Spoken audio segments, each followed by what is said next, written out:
Last night, an Iranian ballistic missile entered Israeli airspace over Tel Aviv. Israel's arrow system fired at it. It missed.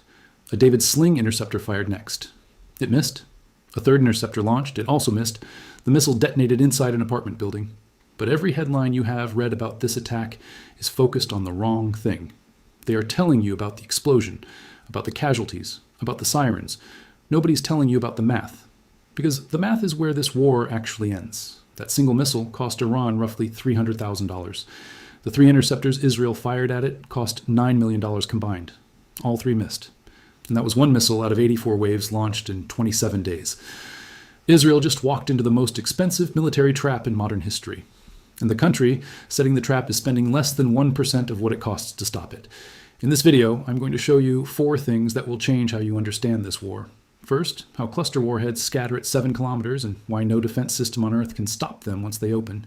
Second, the cost equation that is bankrupting Israel's defense at $200 million per day. Third, how Iran is actually earning more money from oil since the war started, while Israel bleeds cash.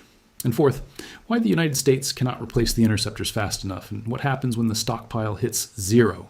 Every number in this video comes from confirmed reports by the IDF, the Pentagon, the International Energy Agency, and verified news sources. This is not opinion. This is arithmetic. And the arithmetic says one side is running out of money before the other runs out of missiles. Before we get into it, hit subscribe and like this video so I can keep making these breakdowns. And drop a comment below telling me where you are watching from. We read every single comment, and your suggestions help us decide what we cover next. All right, let me show you exactly how this trap works. To understand why Israel is losing money faster than it is stopping missiles, you first need to understand one specific piece of technology. It is called a cluster warhead. And the moment you see how it works, you will understand why $1 trillion worth of air defense cannot solve a $300,000 problem. Here's how a normal missile attack works. Iran launches 1 missile. Israel tracks it. 1 interceptor fires. It hits the missile. Threat eliminated. Cost to Iran, $300,000. Cost to Israel, $3 million. Expensive, but manageable. Now here is how a cluster missile attack works. Iran launches 1 missile carrying a cluster warhead. It looks like a single target on radar. Israel's arrow system fires at it, but at 7 to 10 kilometers altitude, the warhead cracks open. 80 individual bomblets scatter across a wide area. Each bomblet carries 2 to 5 kilograms of explosives. Each one is now a separate falling target. Dr. Uzi Rubin, the man who built Israel's missile defense program, said it himself. After the cluster opens, it is too late. The arrow system must destroy the missile before it reaches 7 kilometers. If the arrow hits it above that altitude, but does not score a perfect direct kill, the bomblets still deploy. An Iron Dome cannot help. Iron Dome was designed to stop short-range rockets at low altitudes. It cannot track and chase 80 small, fast-falling objects scattered across miles of sky. So what does Israel do? It fires more interceptors at the missile before it opens. 2 interceptors, 3, sometimes 5 or 6 at a single incoming missile, trying to guarantee a kill before the 7-kilometer line. And every single one of those interceptors costs between $2 and $3 million. 1 Iranian missile costing 300,000 forces Israel to spend $10 to $18 million. The shield is working, but the bank account is collapsing. Now that you understand the trap at the missile level, let me zoom out and show you what it looks like at the war level. Because when you see the full 27-day math side by side, the picture becomes terrifying. And this is the part most channels will never show you. Here are the confirmed numbers. Israel is spending up to $200 million per day on defense. That is interceptors, fuel, personnel, radar operations, emergency services, shelter maintenance, everything required to keep the shield running. In 27 days, that is $5.4 billion just on defense. Iran has launched 84 attack waves. The IDF confirmed 365 ballistic missiles crossed toward Israel as of March 20th. On top of that, more than 3,000 one-way attack drones have been launched since February 28th. Each drone costs Iran roughly $30,000. Each interceptor Israel fires at those drones costs between $50,000 and $150,000 through Iron Dome. Israel is spending 2 to 5 times more per engagement than Iran spends on the weapon causing it. Now multiply that across 84 waves over 27 days. Iran's total offensive cost is estimated under $2 billion. Israel's total defensive cost is already past $5 billion, and that gap widens every single day. This is not a war of technology. This is a war of accounting, and Iran is winning the ledger. But here is where it gets truly disturbing. While Israel is hemorrhaging $200 million a day defending itself, Iran is not just spending less. Iran is actually making money from this war. More money than before the first missile was launched. Let me show you how. Before February 28th, Brent crude oil traded at roughly $69 to $72 per barrel. By March 20th, it passed 116. On March 26th, it topped 118. On its worst days, it briefly crossed 119. That is more than 60% above pre-war levels. The Strait of Hormuz has been functionally closed since March 4th. That waterway carries 20% of all global oil. Gulf oil production has dropped by at least 10 million barrels per day. The International Energy Agency called this the largest supply disruption in the history of the global oil market. Now here is the part that should make every analyst pause. Iran is the only major oil exporter still moving crude through the strait.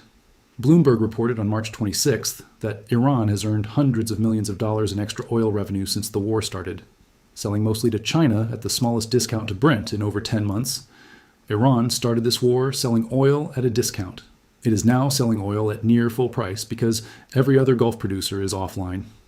The country, absorbing 8,000 confirmed airstrikes, is earning more per barrel today than before the first bomb fell. Israel is spending $200 million a day to stay alive. Iran is earning more per day than it was before the war. One side is bleeding cash. The other side found a way to profit from the chaos it created. And it gets worse, because this war is no longer just an Israel problem. What I am about to show you explains why Washington is quietly panicking, why American bases across 3 countries are now exposed, and why the United States physically cannot fix this, even if it wanted to. The United States has been the backbone of Israel's missile defense since this war started. America provides THAAD interceptors, Patriot systems, radar coverage, and intelligence. But here's the problem nobody in Washington wants to say out loud.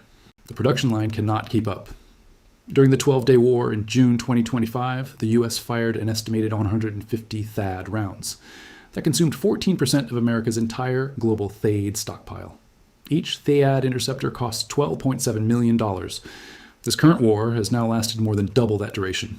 Iran is launching 3 waves per day. The Pentagon has already started pulling THAAD and Patriot batteries out of South Korea and redeploying them to the Gulf. That means weakening the shield, protecting against North Korean missiles to patch a region where the shield is already shredded. And it is not just interceptors. Iran has struck American military bases across 3 countries during this war.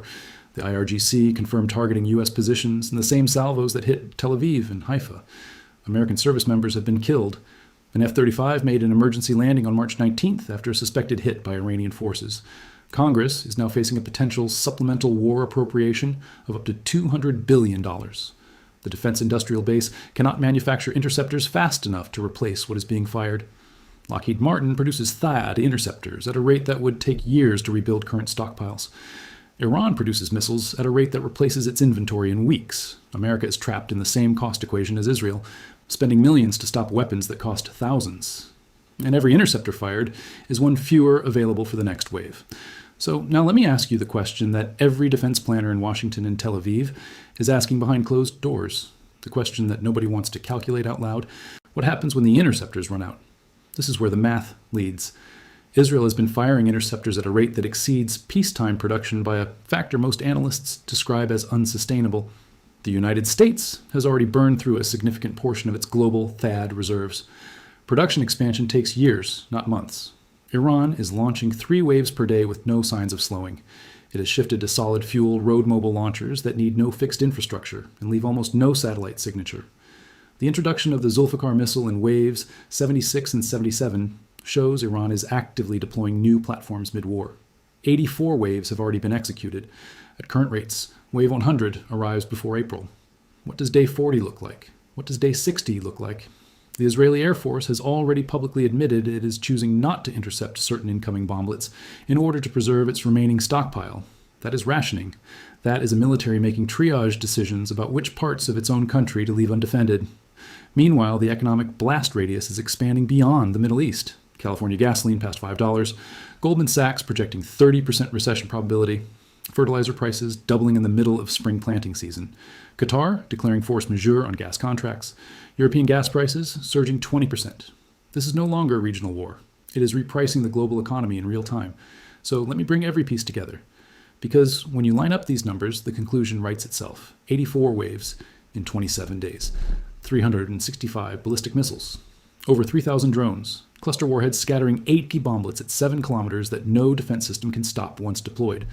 Israel spending $200 million a day on defense. Iran spending a fraction of that on offense. Iran earning more per barrel of oil today than before the war started. American THAAD stockpiles depleting faster than production can replace them.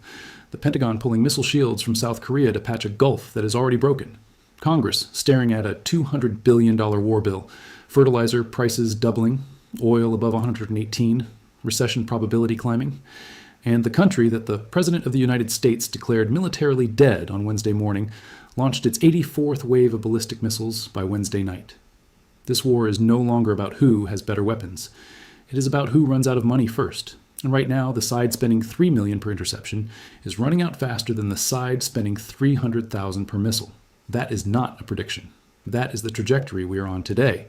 The question is whether Washington will abandon its bases, print another $1 trillion to fund a broken shield, or finally admit that this math was never going to work. What do you think happens next? Let me know in the comments. Subscribe if you want to stay updated. I will see you in the next one.